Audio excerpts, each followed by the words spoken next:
Assalamualaikum warahmatullahi wabarakatuh. Assalamualaikum warahmatullahi wabarakatuh. Waalaikumsalam warahmatullahi wabarakatuh. Auzu Assalamualaikum warahmatullahi wabarakatuh.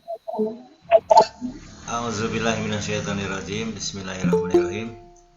Alhamdulillahirabbil alamin. Allahumma sholli ala Muhammad wa ali Muhammad. Allahumma ya muqallibal qulub, sabit qulubana ala dinik. Allahumma aftah qulubana ka futuhil arifin wa nawwir qulubana bihidayatil yakin. Kita masih mau bahas ini ya, materi tentang ibadah. Nah, ibadah itu kemarin Bapak jelaskan ya bahwa intinya itu yang harus terus-terusan, maksudnya inti itu harus terus-terusan ada. Sekarang pun Anda harus ada ya, sekarang pun dalam diri Anda harus ada, ialah ibadah yang batin ya, yang batin. Yang batin itu apa? Yang batin itu apa? Ingat Allah gitu kan, ingat Allah. Zikir ya, zikir itu ingat Allah ya, zikir itu ingat Allah. Terus syukur ya, syukur itu bunga ya, bahasa Sundanya bunga, bahasa Jawa juga bunga kan. Gembira dengan Allah ya, senang dengan Allah, senang dengan Tuhan, senang dengan perbuatan Tuhan. Dan perbuatan Tuhan itu, perbuatan Tuhan ya, perbuatan Tuhan sering bahkan selalu ya, selalu tidak sejalan dengan diri kita. Nah, orang beriman itu harus berlatih ya, senang dengan Tuhan. Kenapa senang dengan Tuhan ya? Karena kita kalau ingin selamat kan harus kembali ke Tuhan. Jadi kalau kembali ke Tuhan ya, kita kembali ke Tuhan dengan diridhoi oleh Tuhan ya. Nah, untuk diridhoi oleh Tuhan, untuk disenangi oleh Tuhan, ya kitanya harus senang kepada Tuhan. Nah, kalau kitanya nggak senang dengan Tuhan, itu kita mencintai diri sendiri ya. Cinta diri, cinta dunia, cinta diri. Nah, Tuhan murka gitu kan, Tuhan itu murka. Kalau murka kan ya tidak bisa kembali ke Tuhan, tidak bisa masuk surga lah bahasanya ya, tidak bisa masuk surga. Nah, Bapak sekarang akan membahas ya, selain melanjutkan yang kemarin ya, kan kita kemarin membahas rukun Islam ya, rukun Islam kemarin. Nah, kita akan membahas juga ibadah-ibadah palsu. Ibadah palsu ya, seperti ibadah, tapi di sisi Allah bukan ibadah. Nah, ini ibadah palsu ya, ibadah palsu. Ibadah palsu itu kita melakukan ibadah ya, manusia beribadah, tapi oleh Allah dinilai bukan ibadah, dinilainya itu. Bahkan dinilai oleh Allah menghina dirinya. Ya, dinilai oleh Allah, bahkan dinilai oleh Allah adalah menghina dirinya. Padahal kita merasa beribadah kitanya gitu kan. Nah, itu jangan sampai terjadi ya. Kita harus tahu ilmunya. Ilmu beribadah. Jangan sampai kita beribadah tapi oleh Allah dinilai bukan ibadah, bahkan dinilai oleh Allah menghina dirinya. Menghina. Nah, ini ya, jadi hati-hati ibadah palsu. Nah, kita akan mulai lagi dengan ini ya. Bapak ingin selalu mengingatkan misi Nabi bahwa inti beragama itu apa? Inti beragama itu adalah berakhlak mulia. Bahwa inti agama adalah berakhlak mulia. Nah, berakhlak mulia itu apa? Berakhlak mulia itu sudah berulang-ulang menjelaskan ya. Berakhlak mulia itu pertama memiliki jiwa al-fakir,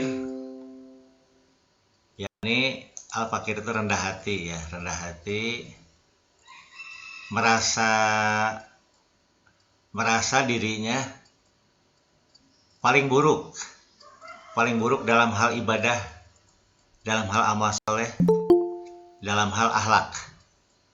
Jadi itu al-fakir ya. Jadi selalu ingatkan bahwa inti beragama itu satu, berakhlak mulia ya. Berakhlak mulia itu apa? Yaitu berjiwa al-fakir. Berjiwa al-fakir, yakni rendah hati, tidak sombong, tidak merasa suci, tidak merasa lebih baik. Jadi al-fakir itu punya perasaan dalam hati bahwa saya dalam hal ibadah dan amal saleh lebih buruk daripada orang lain. Nah, itu harus melatih bagaimana kita punya perasaan lebih buruk dibandingkan dengan orang lain. Rasa lebih buruk. Nah, ini jangan ada yang masuk lagi ya. Jangan ada ini sudah jangan ada yang masuk lagi ya. Ini sudah jam 7.38 sekarang ya, 7.38. Nah, jadi itu al-fakir ya, merasa memiliki jiwa al-fakir, rendah hati, tidak sombong, tidak merasa suci, tidak merasa lebih baik. Bahkan dalam hadis Nabi ya, tidak boleh ada kesombongan, walau sombongnya itu kecil ya. Kecil itu perilakunya tidak sombong, perilakunya itu kata-katanya tidak ada yang sombong, kata-katanya, ucapannya tidak ada yang sombong, tingkah lakunya tidak ada yang sombong, tapi hatinya ada kesombongan. Nah, itu pun tidak boleh sama sekali, karena Allah kan membaca hatinya. Jadi itu satu ya, rendah hati, al-fakir ya, al-fakir itu rendah hati. Kedua, memiliki kepedulian yang tinggi. Peduli. Senang meringankan orang lain. Tidak egois. Nah, orang lain itu terutama keluarga, yang orang dekat dulu ya, yang dekat dulu. Keluarga dekat, tetangga gitu kan, kawan akrab gitu kan. Jadi terutama yang dekat dulu, jangan yang jauh kita bantu. Yang dekat dibiarkan, jangan sampai gitu kan. Nah, dari dua karakter inti ini, dua akhlak inti akan melahirkan sejumlah akhlak ya, yakni akan memiliki ibadah yang benar, beribadah dengan benar dan ikhlas. Nah, ini kita sekarang bab ibadah ya, ibadah kuncinya benar dan ikhlas, yakni tanpa pamrih dunia, tanpa pamrih akhirat. Nah, murni karena Allah saja, karena menjalankan perintah Allah dan Rasulnya, bukan karena apa-apa, bukan. Nah, berbakti kepada orang tua dan bakti yang benar, baik terhadap saudara, baik terhadap sesama, tidak menyakitinya. Nah, ini. Jangan sampai kita menyakiti orang lain dengan kata-kata atau lebih-lebih perbuatan ya, dengan kata-kata, dengan perbuatan, jangan sampai gitu kan. Yang keempatnya, kita hidup rukun dan toleran terhadap orang yang berbeda ras, etnis, agama, mazhab, keyakinan, tidak menghina. Nah, itu ya yang Bapak akan ulang. Yang Bapak ulang itu ya, yang Bapak ulang. Nah, ingat misi Nabi ya. Misi Nabi itu apa? Misi Nabi itu yang ini, yang kita harus ingat misi Nabi ya. Bahwa misi Nabi itu adalah membangun akhlak mulia yang sempurna. Nah, jadi Anda menilai segala sesuatu ya harus dari akhlak. Apa ini berakhlak enggak gitu kan? Kalau enggak, Anda jangan lakukan, jangan ya. Nah, jadi akhlak mulia yang sempurna itu apa? Akhlak mulia yang sempurna itu, yang pertama ini kita harus ingat ya, bahwa bertauhid saja tanpa berakhlak mulia sia-sia ya. Bertauhid tanpa berakhlak mulia sia-sia. Kenapa? Iblis itu bertauhid ya. Iblis ma'rifatullah ya, iblis itu. Tapi ia sombong dan merasa dirinya lebih baik. Nah, dia berakhlak buruk ya. Oleh Allah, iblis divonis kafir ya. Nah, yang kedua, beribadah tanpa berakhlak mulia sia-sia juga ya. Ibadah tanpa berakhlak mulia sia-sia. Di zaman Nabi ada seorang yang ahli ibadah, sholat tahajud tiap malam, Setiap puasa sunat ia berpuasa, sedekah setiap hari, tetapi tetangganya tersakiti oleh lisannya. Nah, ini berakhlak buruk ya. Menyakiti dengan lisannya berakhlak buruk. Sabda Nabi, ia ditempatkan oleh Allah di neraka. Nah, jadi bagaimana supaya kita berakhlak mulia yang sempurna ya? Pertama kita melatih ya, membuang akhlak yang buruk-buruk. Kita buang. Jangan ada pada diri kita akhlak yang buruk. Sombong dibuang, ria dibuang, bangga dengan diri sendiri dibuang, temperamental, mudah marah dibuang, mudah emosional dibuang gitu kan, pundungan dibuang, jangan ada, mudah tersinggung dibuang, mendendam dibuang gitu kan, iri ke orang lain dibuang gitu kan, dibuang semuanya dibuang yang buruk-buruk ya. Nah, terus menanamkan akhlak yang mulia. Nah, kita menanamkan akhlak yang mulia ya, menolong orang, peduli, al-fakir ya, intinya itu al-fakir, rendah hati, dan peduli ya, sangat peduli, bahkan sangat peduli, punya kepedulian yang tinggi untuk meringankan beban orang lain. Nah, terutama terdekat ya, orang yang terdekat. Kalau Anda yang meringankan orang tua, bagaimana caranya gitu kan? Orang tua itu merasa lebih ringan gitu kan. Nah, yang dekat dulu, yang utama itu yang dekat ya, terutama ya, suami ke istri, istri ke suami, itu yang paling dekat itu harus paling diringankan bebannya gitu kan. Peduli lah gitu kan. Dan yang ketiga, mewujudkan akhlak mulia yang sempurna. Nah, itu ya. Nah, Bapak akan bahas lagi yang tentang ibadah ya. Ibadah hati dan dampak ibadah. Nah, ini. Jadi kunci ibadah itu apa? Kunci ibadah itu adalah benar dan ikhlas ya. Kunci ibadah adalah benar dan ikhlas. Nah, benar ikhlas ya. Jadi ibadah harus benar ya, harus benar. Jangan sampai salah ya. Kalau salah sia-sia ibadah juga gitu kan. Nah, benar tidak ikhlas juga sia-sia. Ikhlas dua-duanya ya, harus benar. Benar itu menjalankan perintah Allah dan Rasulullah ya. Benar itu bahwa ibadah itu menjalankan perintah Allah dan Rasulullah. Yang kedua, ikhlas, harus ikhlas. Ikhlas itu murni ya, murni, bersih. Hanya karena Allah semata ya, hanya karena menjalankan perintah Allah dan Rasulnya semata. Tidak ada embel-embelnya. Tidak ada udang di balik batu ya, tidak ada. Nggak boleh ada udang di balik batu gitu kan. Nah, jadi kondisi batin itu gimana ya? Kemarin kita sudah jelas ya, kondisi batin dalam beribadah itu satu, sebelum memulai ibadah Allah dihadirkan ya, Allah dihadirkan. Jadi Anda sekarang kuliah ya, Anda kuliah itu harus jadi ibadah, kuliah itu harus jadi ibadah. Caranya gimana? Anda harus Allah dihadirkan. Nah, terus selama menjalankan ibadah Allah diingat-ingat. Jadi ingat Allah. Kalau lupa segera beristighfar. Ini dalam hati saja ya, di batin ya. Karena ini kondisi batin kan, ibadah batin ya. Allah dihadirkan, setelah hadir ingat-ingat gitu kan. Nah, dampaknya.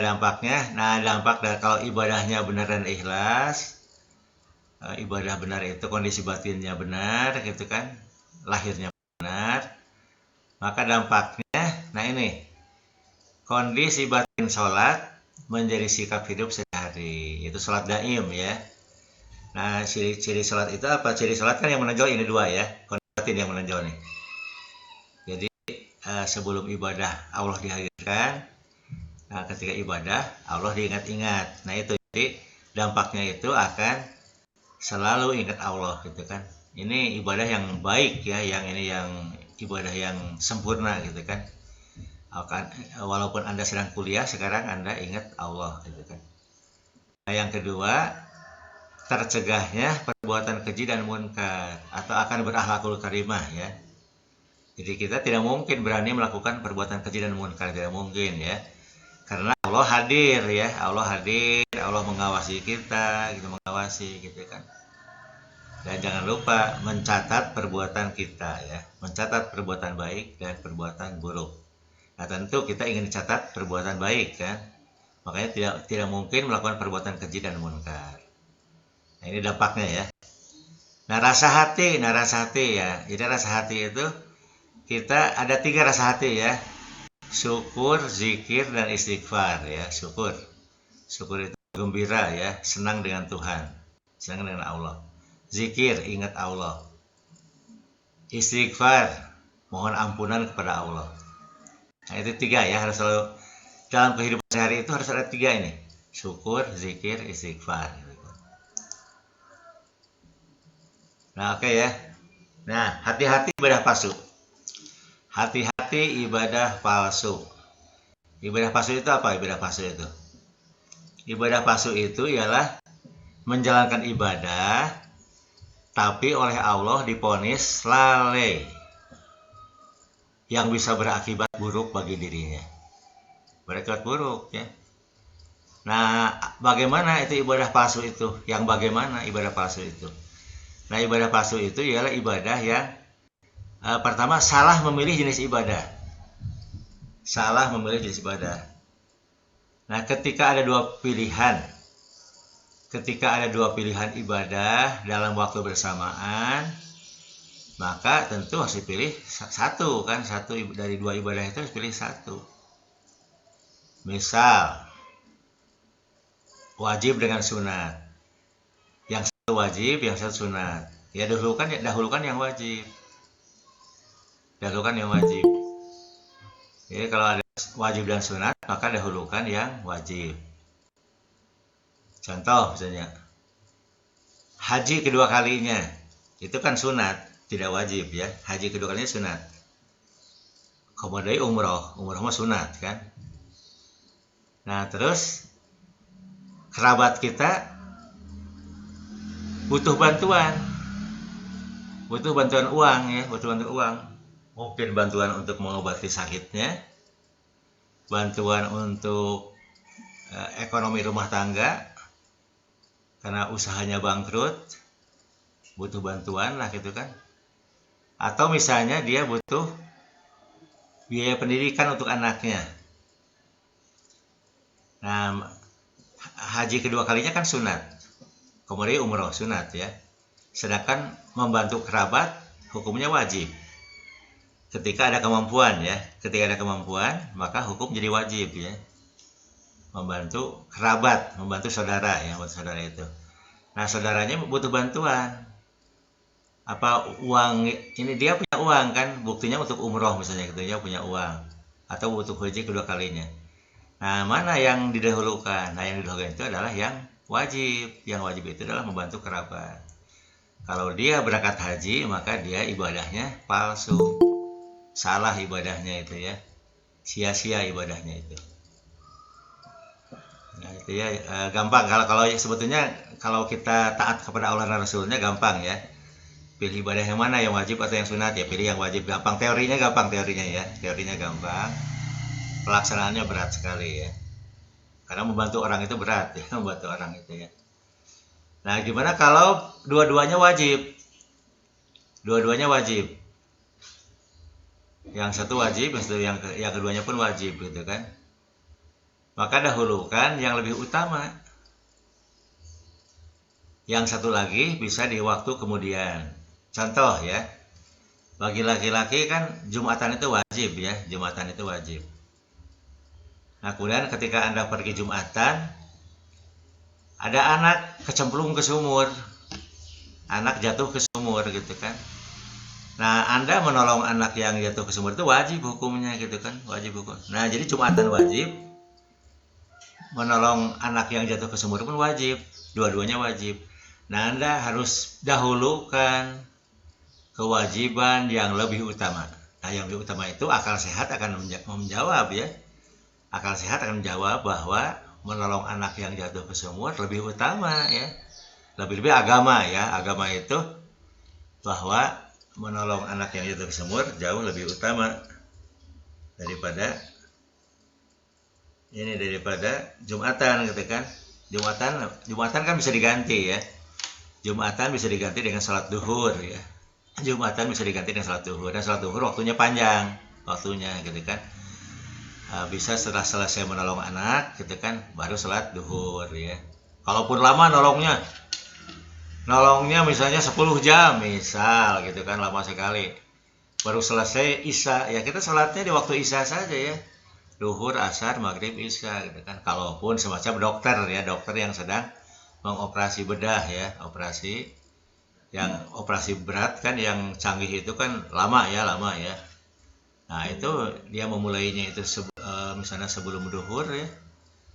Nah, selesai isya ya dia sholat duhur, asar, maghrib, isya di waktu isya gitu kan. Nah karena menolong pasien lebih wajib daripada sholat yang bisa diurungkan waktunya gitu kan, bukan ditinggalkan, bukan ya, diurungkan waktunya. Nah itu ya, jadi ibadah palsu itu begitu, kita menjalankan ibadah tapi oleh Allah dinilai bukan ibadah yang bisa berakibat buruk bagi dirinya.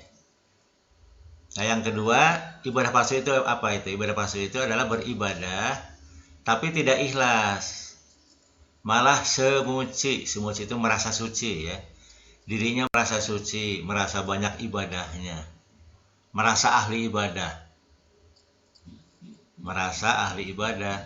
ria, pamer dengan ibadah dan amal salehnya, pamer, membicarakan ibadah dirinya kepada orang lain, dibicarakan gitu kan, wah itu pamer itu ya. Atau sum'ah itu rasa hati agar kebaikan dirinya diketahui oleh orang lain, bahkan merendahkan ibadah orang lain direndahkan. Si itu mah Jumatan juga jarang si eta mah gitu kan, si itu mah sholat juga jarang si itu mah gitu, si itu mah gitu kan, sholat tapi itu benar lah salah sholatnya gitu kan. Nah itu merendahkan ya. Jadi walaupun ibadah kita hebat ya, tapi kalau merendahkan orang lain maka jatuh jadi ibadah palsu ya, ibadahnya itu palsu. Nah yang ketiga, ibadah palsu itu dia beribadah tapi akhlaknya buruk, ibadah tapi akhlak buruk. Nah karena ibadah itu harus meningkatkan akhlak, semakin banyak ibadahnya semakin baik akhlaknya seharusnya gitu kan. Nah itu ya ibadah palsu ya, ibadah palsu. Nah kita masuk ke puasa sudah ya, kita masuk ke ini. Ya zakat ya, zakat itu ini keutamaan zakat apa? Keutamaan zakat itu keutamaan bayar zakat ya, bayar zakat, sedekah, infak gitu kan. Walau kaya raya gitu kan, tapi kecintaan terhadap dunia akan berkurang ya. Dia akan berkurang kecintaan terhadap dunia, yang dibuktikan dengan menyerahkan sebagian harta ya, membayarkan sebagian harta. Nah itu ya, jadi dia mengurangi kecintaan terhadap dunia. Nah yang kedua, ini rasa hatinya ya, merasakan bahwa harta benar-benar milik Allah, bukan milik dirinya, bukan. Dirinya hanya dititipi saja oleh Allah. Nah itu kelebihannya ya, keutamaan zakat ya. Kalau diamalkan, nah itu keutamaannya itu. Nah yang kedua kondisi batin ya, kondisi lahir zakat. Nah kondisi lahirnya pertama ya, membayarkan sejumlah harta yang wajib dikeluarkan zakatnya. Nah kalau misalnya dosen ya, atau guru yang dapat gaji bulanan, nah ia punya kewajiban membayar zakat itu setahun sekali, dihitung setahun ya,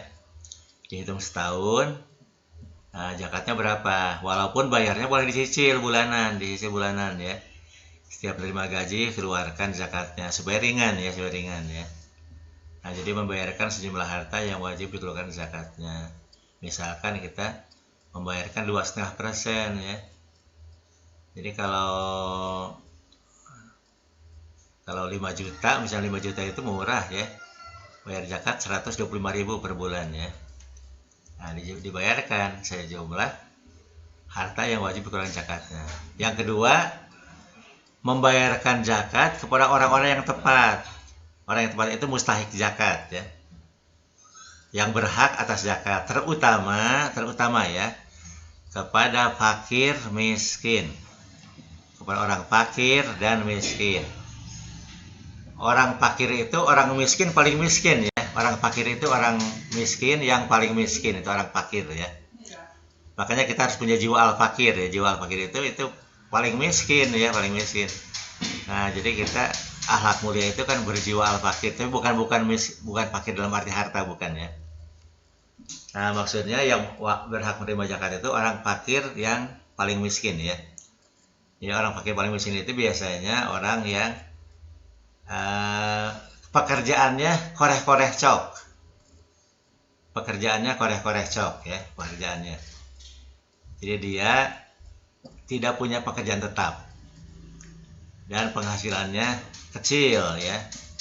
Sedangkan orang miskin itu punya pekerjaan tetap, tapi upahnya tidak mencukupi kebutuhannya. Nah, jadi zakat itu terutama untuk orang ya, untuk manusia ya, orang. Zakat untuk manusia. Zakat itu ya, untuk manusia. Ya, ini terutama ya, terutama itu ada 8 kelompok yang berhak atas zakat ya. Fakir, yang pertama itu orang fakir, kedua orang miskin gitu kan, yang kedua. Nah, baru yang punya utang itu punya hak atas zakat ya, yang punya utang, agar ringan gitu kan. Nah, yang ketiga mengutamakan karib kerabat dan tetangga atau orang-orang dekat ya. Nah, kita bayar zakat itu diutamakan kepada karib kerabat, pada saudara dulu ya, jangan orang lain diberi, arif kerabat tidak gitu kan, karib kerabat terutama gitu kan. Jadi mengutamakan membayarkan kepada karib kerabat dan tetangga atau orang-orang yang dekat ya, sahabat kita misalnya gitu kan, sahabat, tetangga yang dekat. Nah, 4, tidak menyertainya dengan kata-kata yang dapat menyakitkan hati si penerima zakat. Wah, maneh kan diberi zakat ke orang, diberi sedekah ke orang gitu kan. Nah, jangan sampai keluar kata-kata yang menyakitkan hati si penerima. Nah, itu bisa ibadah palsu, itu ibadahnya, zakatnya palsu gitu kan. Nah, itu ya kondisi lahirnya ya, kondisi lahirnya. Nah, jangan yang jauh dibayar, diberi, ayo dekat tidak diberi, jangan sampai gitu kan. Nah, kondisi batin itu, kondisi batin seperti ketika kemudian sholat, ya sholat lain. Ya, ini mengingat Allah ya. Jadi kondisi batinnya ketika zakat kita yang diingat Allah, ya diingat-ingat itu ya. Terus memupuk rasa simpati, ikut merasakan kesusahan hidup orang miskin ya. Nah, itu kondisi batin ya. Jadi ada dipupuk perasaan simpati ke orang miskin ya, ingin menolong orang miskin. Nah, dampak dari zakat ini maka akan mencapai derajat takwa ya, mencapai derajat takwa. Tapi dirinya jangan merasa bertakwa, jangan ya, tidak boleh merasa bertakwa. Biar Allah yang menilai bahwa kita mencapai derajat takwa, tapi kita jangan merasa bertakwa ya. Yang kedua, mencapai kesucian diri. Karena untuk ke surga kan harus suci ya, untuk ke surga itu harus suci. Tidak bisa tidak suci ya, kotor tidak bisa ya.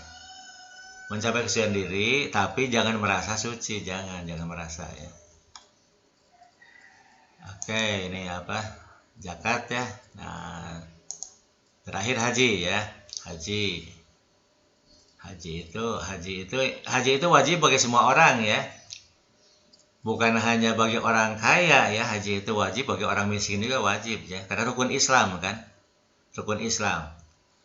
Nah, yang wajib itu apanya? Yang wajib itu kondisi batinnya yang wajib ya. Wajib kondisi batinnya. Haji kondisi batinnya itu kan.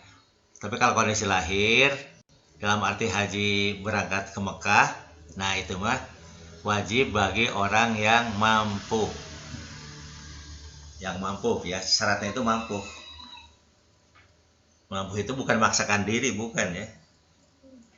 Maksakan maneh itu bukan mampu, bukan gitu, bukan. Mampu itu ya dia punya kelebihan harta dan harta itu sudah dibersihkan, sudah dikeluarkan zakatnya, sudah dibayarkan sedekahnya, sudah berinfak ya. Nah, sudah dipenuhi. Nah, masih ada kelebihan harta. Nah, itu yang disebut mampu ya. Ya, mampu itu. Jadi kondisi lahir haji apa? Kondisi lahirnya ya. Nah, kalau kondisi batinnya orang miskin pun wajib ya, orang miskin pun ya. Kita wajib semuanya ya. Kondisi lahirnya itu apa? Satu, memakai kain ihram ya. Haji itu memakai kain ihram, yaitu kain putih tanpa jahitan. Nah, ini simbol ya. Simbol kain putih itu suci ya, simbol suci ya. Simbol suci, jadi kita harus menjaga kesucian diri ya. Nah, jadi orang miskin juga wajib kan menjaga kesucian diri. Jadi orang miskin pun harus, bahkan sehari-hari ya, bukan hanya di Mekah, bukan hanya ya. Kita sehari-hari harus memakai kain ihram ya, walaupun kita pakaiannya pakaian kita yang seperti yang kita pakai sekarang ya. Tapi kita harus merasakan sebagai kain ihram. Maksudnya kain putih itu apa? Kain simbol suci ya. Yang kedua, kain putih itu simbol boeh ya, kata orang Sunda boeh. Boeh itu apa? Bungkus jenazah. Pembungkus jenazah ya, simbol bahwa kita siap mati ya. Kita siap mati. Nah, simbol. Jadi kapanpun mati saya siap. Besok pun saya siap mati. Bulan depan siap.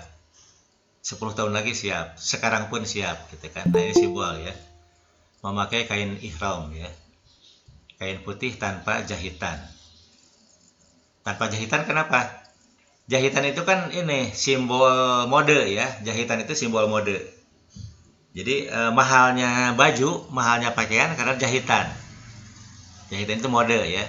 Yang membuat mahal itu karena modenya gitu kan. Nah, makanya kalau dijahit ya akan kelihatan kelas-kelas sosial, kelas ekonomi. Oh, ini orang kaya, ini orang miskin gitu kan. Kelihatan gitu kan kalau dijahit. Tapi kalau nggak dijahit sama. Nah, ini harus punya rasa hati ya, rasa hati bahwa manusia itu satu sama lah. Manusia itu nggak ada yang lebih, nggak ada. Kelebihan manusia kan ketakwaannya, dan yang menilai takwa hanya Allah gitu kan. Kita mempelajari takwa agar kita mencapai ketakwaan. Tapi kita jangan menilai ketakwaan orang lain, jangan ya. Jangan menilai ketakwaan orang lain. Kita menilai diri sendiri saja gitu kan. Nah, itu ya. Tawaf itu mengelilingi 4 sudut Ka'bah 7 kali ya. 4 sudut Ka'bah ya. Ini rasa hati kita ini simbol perjalanan hidup ya. Kita mulai hidup di alam kandungan ibu, terus hidup di dunia, lahir ke dunia gitu kan, terus kita mati dan memasuki akhirat ya. Nah, itu simbol ini ya, simbol itu apa? Nah, 7 kali itu simbol 7 nafsu ya, bahwa untuk kembali ke Tuhan, untuk masuk surga ada tangganya itu nafsu ya. Nah, untuk ke surga kan nafsu yang paling rendah harus nafsu mutmainah, tentram ya. Hatinya tentram. Jadi sedang banyak uang tentram, sedang tidak punya uang juga tentram. Dapat rezeki tentram, hilang rezeki juga tentram gitu kan. Nah, karena itu yang bisa masuk surga itu kondisi hatinya nomor 1 itu harus tentram, tenang gitu kan, damai hatinya. Nah, baru meningkat ridho dengan Allah ridho dengan kita, hingga mencapai tingkat insan kamil ya, manusia sempurna.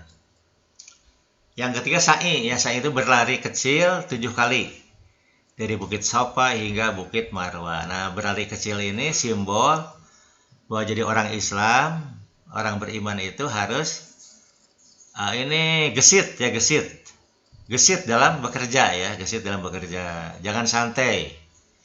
Kuliahnya gesit gitu kan, mengerjakan tugas gesit, tidak santai, tidak gitu kan. Nah, ini bukan hanya wajib bagi yang melaksanakan haji di Mekah, ini wajib bagi semua orang. Nah, ini haji juga gitu kan. Kalau orang miskin, misalnya orang yang tidak berangkat ke Mekah melaksanakan ini, ya dia haji sejati gitu kan. Haji sejati itu ini berlari dari kecil 7 kali ya, 7 kali. Jadi ini berlari kecil itu simbol gesit hidupnya profesional gitu kan, profesional gitu kan. Sa'i. Kemudian keempat, melempar jumroh dengan batu kecil, batu kerikil ya, batu kecil hingga masuk ke dalam sumur. Batu kecil itu simbol ya, simbol. Jadi orang Islam akan berhati-hati ya. Seringkali orang jatuh kan karena menginjak kerikil ya. Itu sepeda motor sering jatuh karena menginjak kerikil, batu-batu kecil ya. Itu simbol bahwa orang Islam harus hati-hati dalam hidup.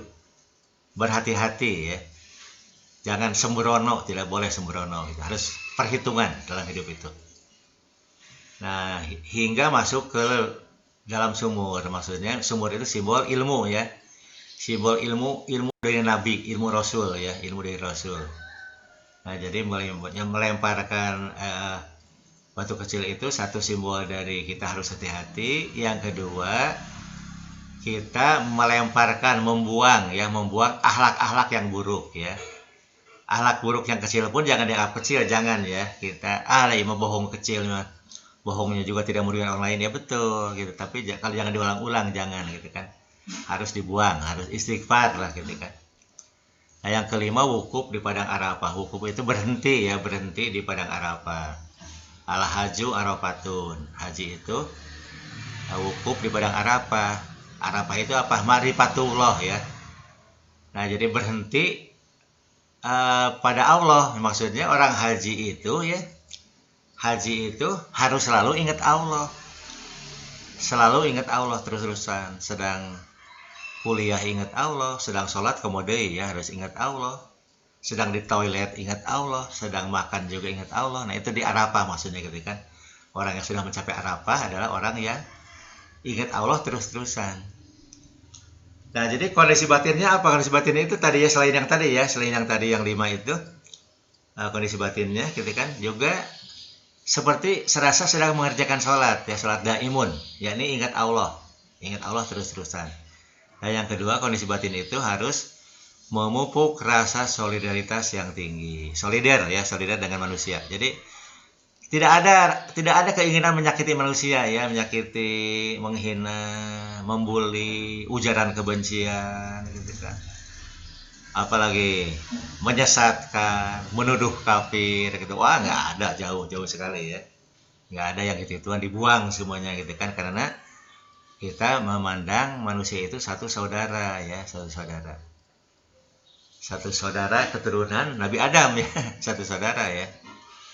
Ya, apapun agamanya kita satu saudara gitu kan. Nah, kita dalam batin kita mah kan saudara kita orang beriman ya, dalam batin orang. Tapi kan kita tidak tahu yang iman yang mana, yang kafir yang mana, kita nggak tahu ya. Jadi kita itu kondisinya itu solidar ya dengan manusia. Dan dampak dari haji itu akan mencapai derajat takwa dan mencapai kesucian diri. Nah, Bapak kira itu ya. Anda sekarang silakan Anda yang bertanya ya, silakan. Silakan Anda bertanya, silakan. Mangga. Izin bertanya, Pak. Silakan ya, Nazwan Muhammad ya. Iya, Pak. Pak, apa sih, Pak, dasarnya kita diperintahkan untuk berhaji itu? Terus kenapa orang yang berhaji harus menggunakan pakaian serba putih itu, Pak? Terus boleh nggak kalau kita punya hutang nih, tapi kita tuh pergi haji dalam keadaan berhutang tuh, Pak? Boleh nggak, Pak? Ya, oke ya. Ya pertama kain putih ya. Tadi kain putih itu kain ihram ya. Kain putih itu tadi Bapak sudah jelaskan kain putih itu apa. Putih itu simbol suci ya. Jadi kita simbol suci, simbol ya. Jadi kita pakai syariat memakai kain putih. Hati kita menjaga kesucian diri, menjaga kita dari kata-kata ya, tidak mengeluarkan kata yang kotor, tidak mengeluarkan kata yang kasar gitu kan, tidak menghina orang lain, tidak merendahkan orang lain dengan kata-kata ya, tidak menyakiti hati orang lain. Suci ya, suci itu sopan gitu kan, memilih kata-kata yang sopan, kata-kata yang halus gitu kan, kata-kata yang menyenangkan orang lain, menyenangkan ya. Nah, jadi kita evaluasi ya, kalau kita memilih kata-kata yang menyenangkan orang lain, Berarti itu satu indikator kita menjaga kesucian diri ya, menjaga. Kalau kata-kata kasar gitu itu indikator kotor ya. Berarti kita mengotori diri kita ya, dikotori. Diri kita dikotori gitu kan. Nah itu ya. Nah jadi terus kain putihnya itu tanpa jahitan ya. Nah jahitan kan sebagaimana kita tahu ya, jahitan itu simbol mode ya, simbol kelas sosial. Coba Anda lihat ya, artis itu kan bahan bajunya itu murah, bahan bajunya itu ya, kita juga kebelilah bahan bajunya, tapi bajunya mahal sekali. Kenapa mahal? Karena dijahit oleh orang yang ahli, oleh ahli fashion ya, sehingga harganya mahal sekali. Nah jadi haji itu harus memakai kain putih tanpa jahitan supaya merasakan bahwa manusia itu sama di sisi Allah ya. Kaya miskin di sisi Allah sama saja. Kulit putih, kulit hitam di sisi Allah sama saja. Darah biru, darah merah di sisi Allah sama saja. Islam Sunni dengan Islam Syiah sama saja. Islam Sunni, Islam Syiah, Ahmadiyah ya sama saja di sisi Allah ya, tidak ada bedanya. Orang NU dengan orang Muhammadiyah ya sama saja gitu kan. Orang Arab dengan orang Indonesia sama saja di sisi Allah. Nah itu jadi kebersamaan lah, satu, bahwa manusia itu satu ya, satu sama gitu kan. Yang membedakan itu kan ketakwaannya. Sedangkan ketakwaan itu yang tahu kan kita harus tahu ya, harus tahu itu agar kita menerapkan ketakwaan, tapi bukan untuk menilai orang lain, bukan, biar Allah yang menilai gitu kan. Nah itu ya kain putih ya, kenapa kain putih gitu kan. Nah sebetulnya yang wajib pakai kain putih itu secara batin ya, kain putih secara batin, kita semuanya ya, kita harus melepaskan ego kita ya, tanpa jahitan gitu kan, tanpa mode ya. Saya manusia ya. Bahkan yang terbaik tadi Bapak jelaskan, orang Islam terbaik itu orang yang al-fakir ya, merasa dirinya lebih buruk dari orang lain. Itu perasaan batin ya, batin itu merasa diri buruk. Sehingga apa akibat perasaan lebih buruk? Dia akan terus-terusan taubat dan terus-menerusan meningkatkan kualitas dirinya sampai mati gitu kan. Nah itu Allah senang dengan yang itu, senang ya. Nah terus kalau berutang ya, berangkat haji berutang, ada tergantung tingkat kemampuan membayar utang ya, tergantung tingkat kemampuan membayar utang ya. Jadi kalau misalnya dia punya gajinya gede gitu kan, pas mau berangkat haji kurang uangnya gitu kan, nah sehingga dia pinjam dulu dan bisa dibayar utangnya gitu. Kalau itu kan tidak apa-apa saya kira ya. Kalau itu mah yang tidak boleh mah yang memaksakan diri. Nah itu yang nggak boleh, memaksakan diri ya. Kan kewajiban itu kan ada batasannya gitu kan. Jadi ketika memaksakan diri, nah itu yang seperti ibadah, padahal bisa-bisa oleh Allah dinilai ibadah palsu gitu kan. Ini bahaya sekali ya. Kan lebih baik kita tidak pergi ke Mekah, tapi batin kita di Mekah ya. Batin kita di Masjidil Haram ya, batin kita ya. Batin kita tawaf, batin kita sa'i ya, batin kita melempar jumroh, batin kita wukuf di padang Arafah, batin kita ya. Nah jadi ini yang penting kondisi batin ya. Kalau lahir mah, kalau syariat ya berangkat ke Mekah ya tergantung kondisi lahir juga, kondisi lahir yaitu uang. Nah uang itu harus bersih ya, kalau haji kan harus bersih uangnya, tidak boleh kotor. Kalau kotor sia-sia, nah itu ibadah palsu ya. Kalau uangnya kotor itu ibadah palsu, sia-sia gitu kan. Biasanya kita uang tidak membayar zakat gitu kan, tidak membayar sedekah, tidak membayar infak, sia-sia haji juga. Untuk apa gitu kan, palsu itu. Bukan dapat ridho dari Allah, bahkan dapat murka Allah gitu kan. Allah akan murka gitu kan. Nah itu ya, jadi jangan sampai memaksakan diri gitu kan.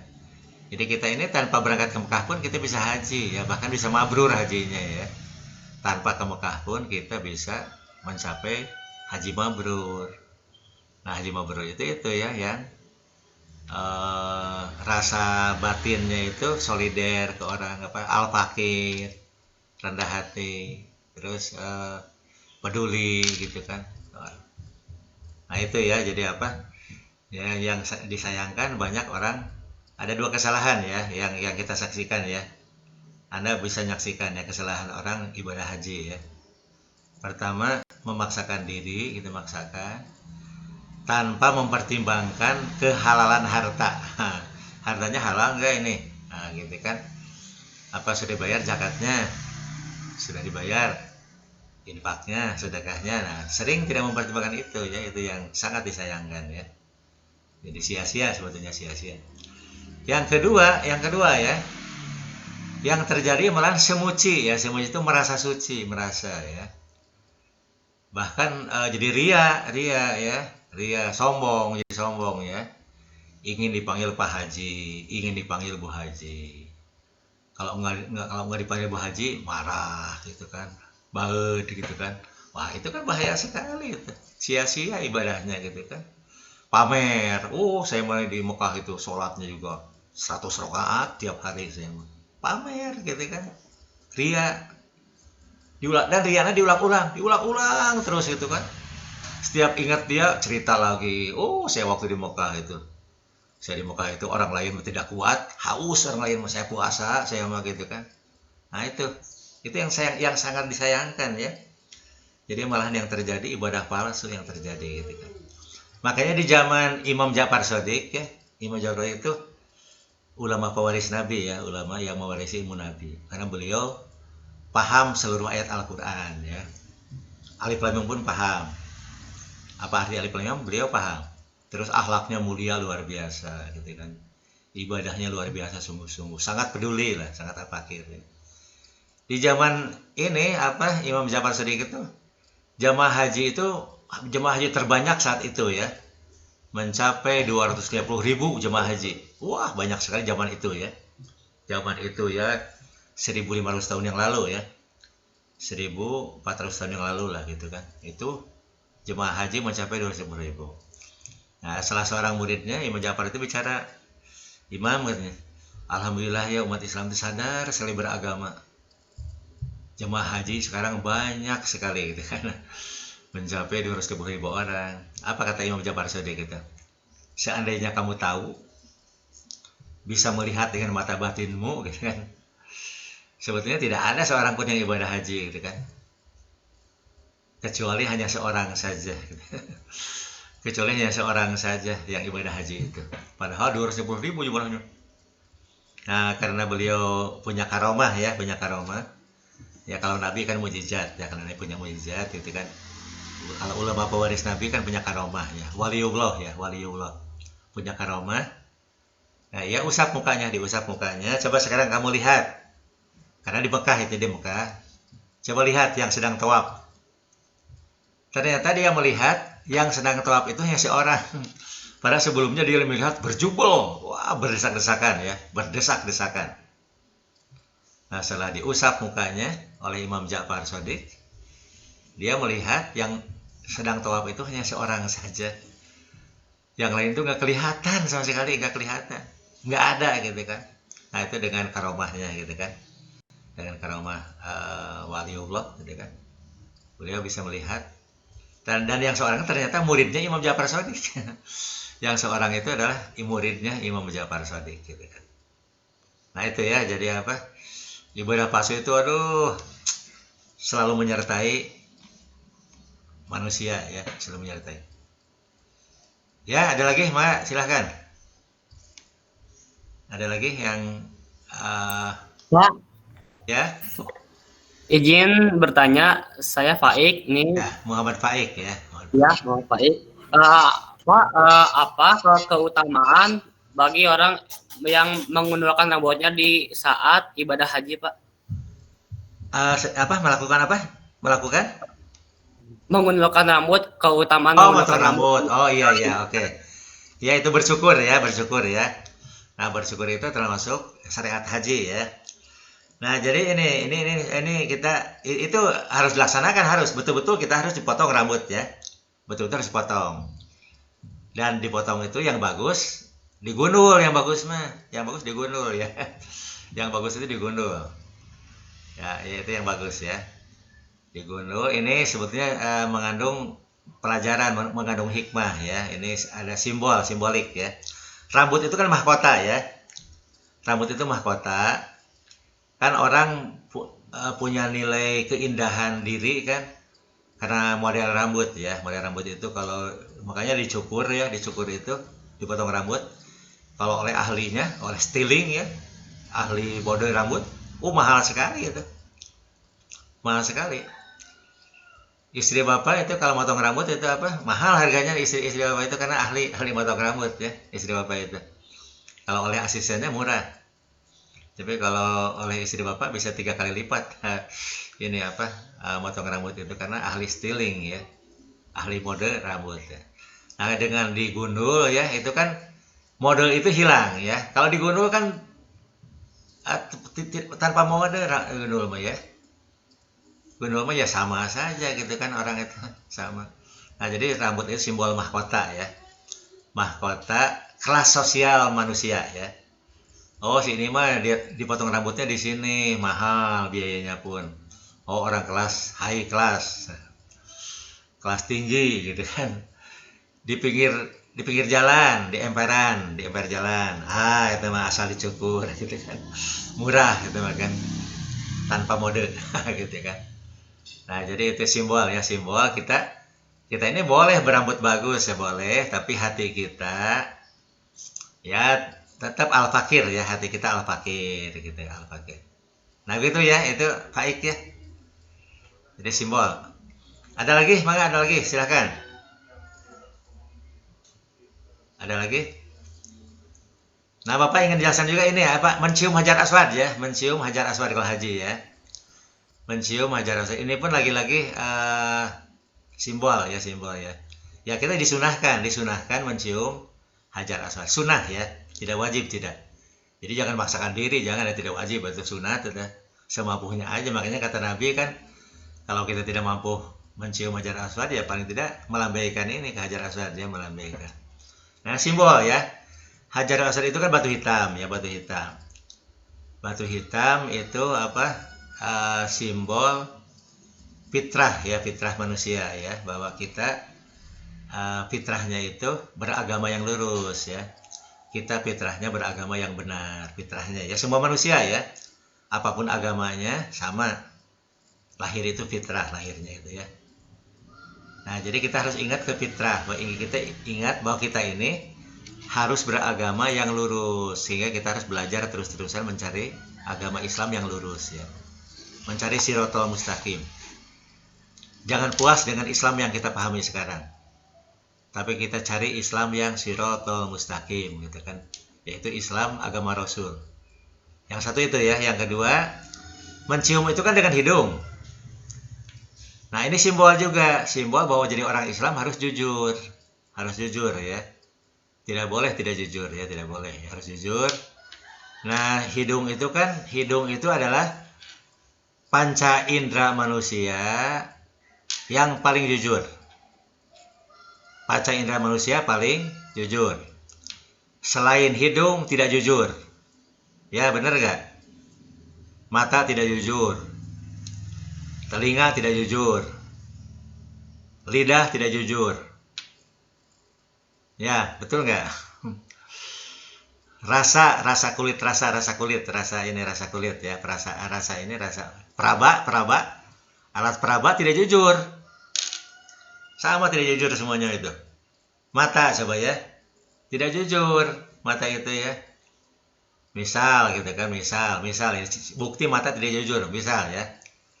Ada orang melukis, sebetulnya melukis itu jelek gitu kan. Tapi kita tahu kalau dijelekan dia akan kasihan lah gitu kan, kasihan kalau dijelekan. Ya, kita untuk menggembirakan ya, kita berbohong kan. Ini bagus nggak lukisan saya? Oh, bagus. Bagus. Padahal mata kita menyaksikan jelek gitu kan. Akan tidak jujur. Mata tidak jujur ya, mata itu ya. Telinga sama tidak jujur. Ada orang nyanyi, suaranya jelek, gitu kan. Aduh, suaranya merusak telinga gitu kan. Tapi demi menyenangkan gitu kan, kita berdusta ya, tidak jujur. Enak nggak tadi suara saya? Oh enak, enak kedengarannya enak gitu kan. Padahal, aduh gitu kan. Telinga juga gatal-gatal gitu kan. Nah, tidak jujur telinga ya. Lidah tidak jujur sama ya. Orang buat masakan, wah capek-capek buat masakan, berjam-jam gitu kan. Nyuguhan ke kita. Saya itu ahli masak gitu kan.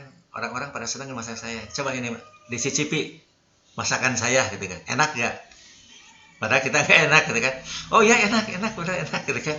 Nah itu kan lidah berdusta ya. Peraba pun berdusta juga. Tapi hidung tidak pernah berdusta. Hidung tidak pernah berdusta. Coba kalau Anda kentut ya, yang mengeluarkan bau yang busuk. Anda bertanya ke teman Anda, harum nggak? Pasti tanpa ditanya juga dia sudah menutup hidungnya, ditutup gitu kan. Terus saking baunya gitu kan.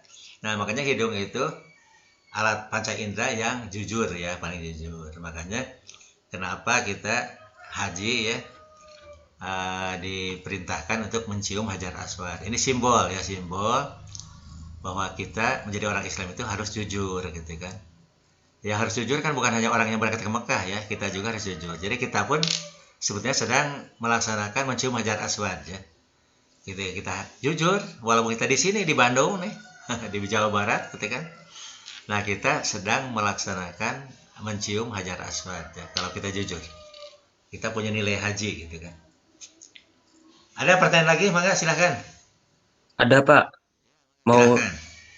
Najwan Pak, mau Ya. nambahin pertanyaan dari si Pak itu Pak. Oh ya ya oke ya, Najwan Muhammad ya. Ya, mangga.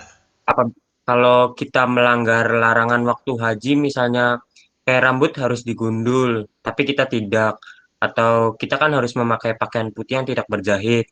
Terus kita memakai pakaian berjahit, misalnya kayak celana dalam gitu Pak. Nah, Ya. ada nggak sih Pak sanksi yang bakal kita terima tuh Pak? Ya, tidak sanksinya itu ya sanksinya dari Allah langsung ya. Sanksinya dari Allah langsung. Tidak memenuhi syarat dan rukun ya. Itu kan rukun haji ya, rukun haji. Sama dengan sholat, misalnya kita tidak ruku ya, dengan sengaja tidak ruku. Sholat dengan sengaja tidak sujud ya. Sholat dengan sengaja tidak baca Fatihah. Itu kan tidak sah sholatnya gitu kan. Karena tidak memenuhi rukun sholat gitu kan. Nah, jadi kalau misalnya pakai kain, pakai berjahit gitu kan, ya berarti rukun haji tidak dilaksanakan ya. Ya berarti tidak sama dengan tidak menjalankan haji. Ya walaupun kita tawaf, kita sa'i, kita wukuf di padang Arafah, kita melempar jumroh gitu kan. Tapi kita pakai kain berjahit, nah udah tidak sah hajinya gitu kan. Hajinya tidak sah. Kalau sengaja ya. Tapi kalau tidak sengaja gimana Pak? Ya kalau tidak sengaja Dianya kan, tidak tahu tuh. ya kalau tidak sengaja kan dimaafkan ya. Allah memaafkan, Allah itu Maha Pengampun ya. Dan asalkan kita mohon ampunan ya, asalkan kitanya mohon ampunan. Kalau kita mohon ampunan ya dimaafkan oleh Allah. Itu sah. Hajinya sah ya kalau kita mohon ampunan ya. Karena tidak sengaja, misalnya kita tidak sengaja, aduh lupa gitu kan. Nah, itu kan lupa itu kan memang sifat manusia lupa ya. Al insan makhluk yang mahalul khata wa nisyan. Manusia itu makhluk yang pelupa dan selalu salah. Nah, pelupa salahnya itu karena hilap ya. Salah karena hilap. Bukan salah disengaja, bukan ya. Salah yang hilap. Jadi makanya kenapa kita harus istighfar terus-terusan, harus berjiwa al-fakir ya. Karena kita selama kita manusia, kita pasti salah terus-terusan ya. Nah, salah kita itu adalah salah yang tidak disengaja ya. Misalnya lupa dengan Allah, gitu kan tidak disengaja kan kita bukan sengaja melupakan Allah bukan ya, tapi tiba-tiba Allah lupa. Nah itu kita ketika ingat astagfirullahaladzim, gitu kan. Dan kita ingat kembali Allah, gitu kan. Ini sholat, aduh astagfirullahaladzim, tadi saya bangun tidur langsung kuliah, padahal saya belum sholat subuh, gitu kan. Astagfirullahaladzim. Nah Anda selesai kuliah, Anda sholat subuh, ya udah. Allah dimaafkan ya. Anda sama dengan sholat subuh tepat waktu gitu ya. walaupun ada sholat subuh jam 9 gitu kan. Jam 9 atau jam 10, oleh Allah dinilai Anda sholat tepat waktu ya. Kalau istighfar itu dimaafkan oleh Allah itu ya. Jadi asalkan kita tidak sengaja, atau misalnya ada tadi dua kewajiban berjumpa ya, seperti sholat itu kan ibadah yang bisa panjang waktunya ya, sholat itu ya. Misalnya Anda sedang kuliah, datang waktu zuhur ya. Jadi kalau kuliah selesai jam 1. Nah, jadi kalau Anda sholat zuhur jam 1:30 gitu, itu sholat di awal waktu namanya. Kenapa? Karena sampai jam 1 itu Anda bukan santai, tapi kuliah gitu. Atau ada kegiatan apalah, kegiatan gitu kan. Ada kegiatan yang memang kegiatan itu harus dikerjakan, misalnya pekerja ya, orang yang bekerja, kita baru istirahat jam 1 misalnya gitu kan. Aturan mainnya gitu, istirahat jam 1 misal gitu kan. Nah, Anda istirahatnya kan makan dulu gitu kan, selesai makan baru sholat 1:30 misalnya gitu kan. Nah, itu 1:30 itu dinilai oleh Allah itu sholat di awal waktu dinilai. Karena sampai jam 1 kan kita tidak bisa apa-apa kan, maksudnya tidak bisa sholat, kita bekerja gitu kan, atau kuliah gitu kan. Nah begitu ya, jadi kalau sholat, makanya tadi ibadah palsu itu ada dua kegiatan yang ini ya. Kalau yang bisa diulurkan ya diulurkan gitu kan. Nah, harus mendahulukan yang lebih perlu didahulukan. Nah itu ya, itu jadi kalau lupa mah ya memang Allah memaafkan itu terutama yang lupa ya, yang hilap, terutama Allah akan memaafkan kepada yang hilap atau lupa. Kalau yang sengaja mah itu ada hukumannya itu. Kalau sengaja ada hukumannya, sengaja pakai kain ihram berjahit. Nah, jadi dinilai oleh Allah belum haji. Belum melaksanakan haji ya kalau sengaja ya. Sholat sengaja tidak ruku, langsung sujud begitu kan. Nah, kalau sengaja batal sholatnya ya. Tapi kalau lupa mah nggak apa-apa, kita istighfar saja. Ketika sujud kita istighfar, astagfirullahaladzim gitu kan. Ya, atau Anda bisa kembali ruku lagi ya, kembali berdiri lagi, dianggap belum sujud ya. Begitu Anda selesai baca surat langsung sujud gitu kan, lupa tidak ruku, ya Anda berdiri lagi, terus ruku, terus sujud sampai istighfar. Nah, itu dinilai tidak melanggar sholat, tidak gitu kan. Kalau hilaf. Ya, ada lagi? Masih ada waktu nih? Ada Pak. Pak mau bertanya. Ya, mangga silahkan. Adelia Salsabila, mangga. Ya, Pak, kalau orang yang udah ngelaksanain haji, emang namanya harus dipanggil haji juga atau gimana? Ya, oke ya. Apakah orang yang sudah haji dipanggil haji gitu kan? Nah, itu kalau Bapak ya, ini pendapat Bapak ya. Pendapat Bapak mah apa? Ya, kalau orang lain manggil nggak apa-apa ya, kita jangan marah ya kita. Tapi kalau kita sendiri menuliskan haji misalnya, ya jangan lah gitu kan. Jangan gitu kan.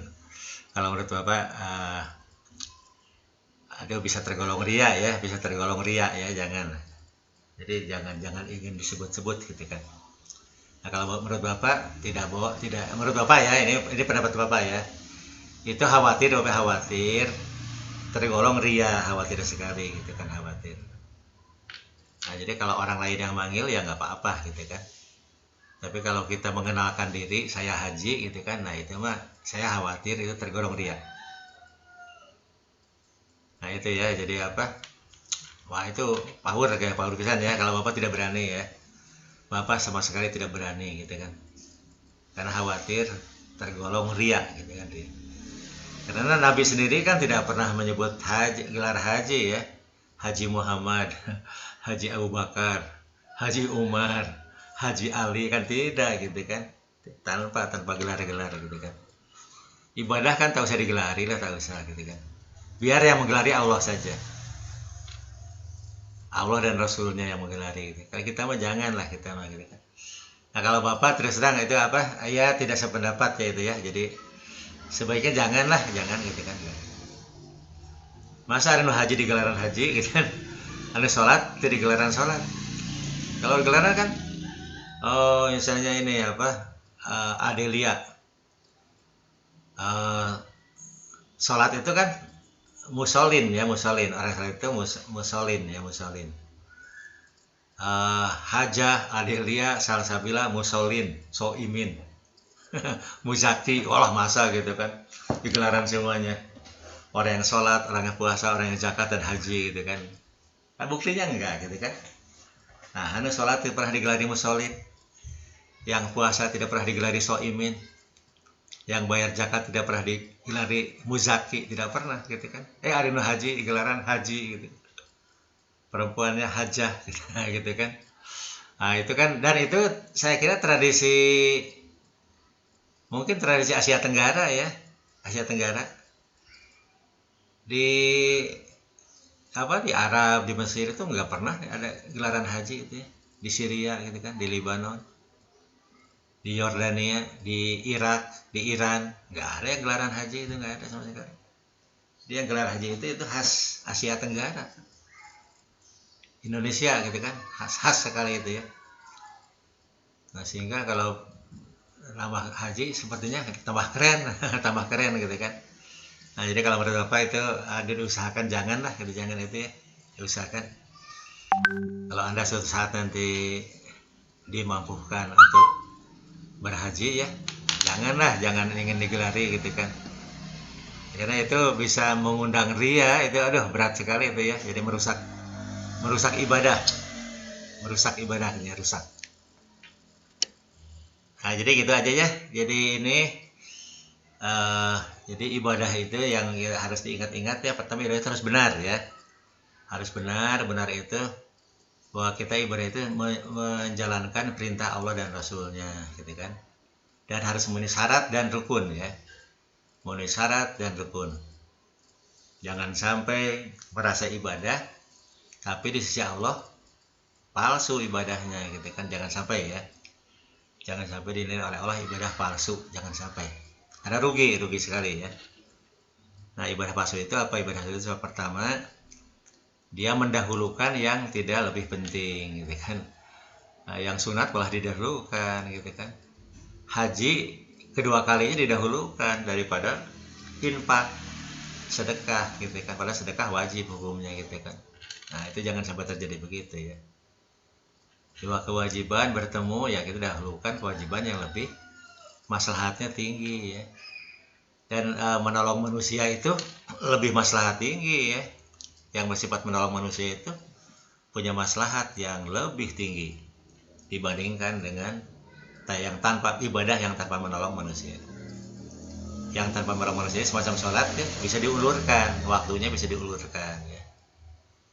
Makanya kalau ada tamu, misalnya ada tamu, Anda mau sholat berjamaah di masjid, ada tamu, Anda ini dulu ya, lebih-lebih tamu asing ya, Anda layani dulu tamu ya, layani tamu dengan sebaik-baiknya. Nah, sholat kan bisa nanti gitu kan, dan Anda pun dihitung oleh Allah, Anda sholat di awal waktu, Anda berjamaah gitu kan, kalau Anda menghormati tamu dulu, karena tamu harus dihormati gitu kan. Nah, itu ya, jadi apa, Islam itu ada ini ya, jadi harus benar, dan harus, yang kedua harus ikhlas. Ikhlas itu tidak ada pamrih ya, tidak ada ria, tidak ada sum'ah, tidak ada sombong, tidak ada bangga diri, tidak ada gitu kan.